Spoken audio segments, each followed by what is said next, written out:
Hey everyone, in this video we will look at the common actions associated with dashboards in the Power BI service. So let's start. I'm already logged into the Power BI service and I'm in one of the workspaces. And you can see I'm clicked on the dashboard tab, and so let's see what are the common actions. So the first one is to view the usage metrics report. So it shows how the dashboard has been used, how many people have been looking at it, what are the various mediums they've been looking at it from. So let me just click on this, and you can see that it's giving me the distribution method, which is whether we've shared it or whether we've shared the workspace.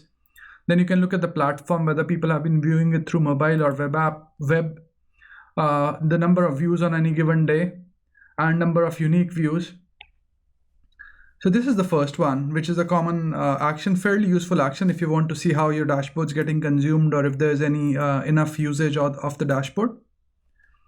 Then the second one is share. So if you wanted to share your dashboards, for example, I could click here and I could hit and share this with another developer in my team, say sharing my dashboard,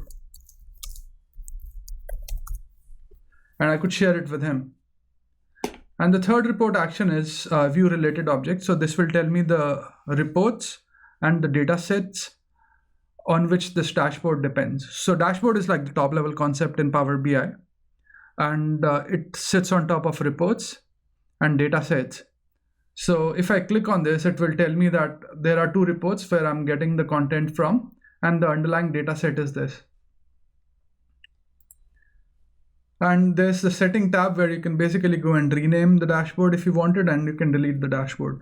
So in this video, we've looked at the common actions associated with dashboards in the Power BI service.